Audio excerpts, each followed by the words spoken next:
Good afternoon. First, let me start by saying, how honored I am to even have been asked to address the supporters and alumni of the Haven. My name is Hassan Latif, and I arrived January 4th. It'll be 15 years that I arrived at Pier 1. And like so many, I imagine, coming to the Haven or Pier 1 for the first time, I arrived with some excitement, but also a degree of anxiety about the process I was getting ready to undertake.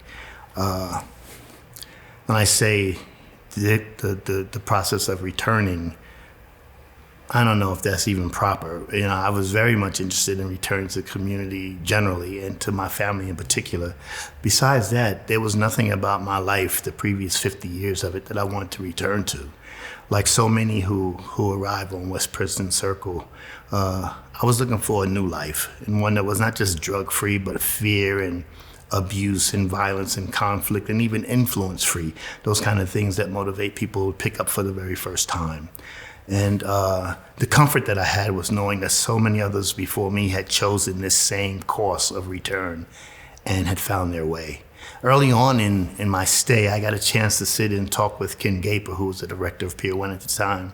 And he was sharing with me the difficulty of representing for this population in some rooms and trying to get people to expand their perception about who it was that was returning to community from incarceration and to reassess their feelings and their beliefs about the subject of addiction and its myriad of victims.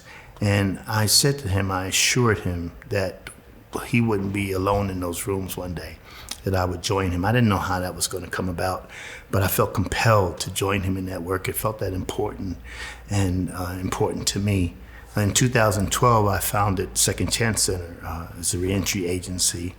And basically for the first year, it was just a mobile unit in my car. I had a bunch of used clothes in the trunk and some work boots that I had outgrown or whatever, and some resources that I had vetted as good as possible. And I was begging my way into prisons I'd done time in and halfway houses that would allow me in.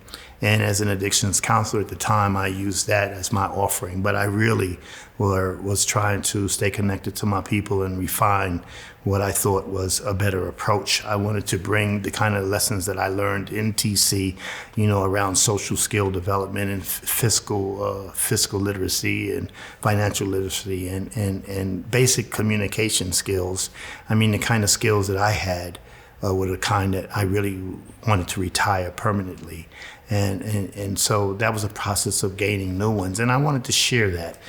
Currently, we're a staff of 26, and we're recognized as the preeminent reentry agency in the state of Colorado. I'm very proud of that, and I'm proud of it because it's a result of so many people choosing us to engage with and succeeding, and us being able to point to their successes and get the next opportunity as a result of it.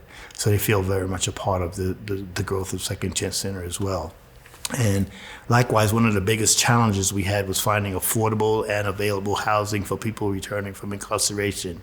But we were blessed January 4th, 2019, to break ground on a 50-unit permanent supportive housing project. And it turned out to be the 13th anniversary of the day I walked out of prison after almost 18 years into Pier 1. It wasn't planned like that, but it was pretty cool that it turned out to be like that. And February 24th of this year, we completed the project and started to lease up and now have 60 individuals housed in home, when before that, many of them were living in cars or in some other kind of unstable environment. We're hoping that it'll be the template that others choose to follow to develop not just housing, but the kind of housing that comes with the support that people need to avoid cycling in and out of homelessness or back and forth into prison.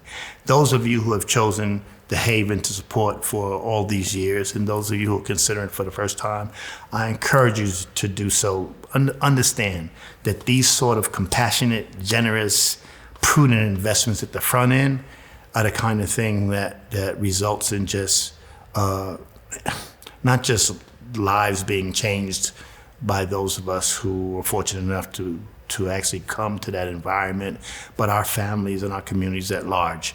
It's a prudent and a moral investment, I think, and I encourage you to continue doing it. And I thank you for those of you who have done so in the past. Once again, I'm honored to be here and to help in this effort. So thank you so much.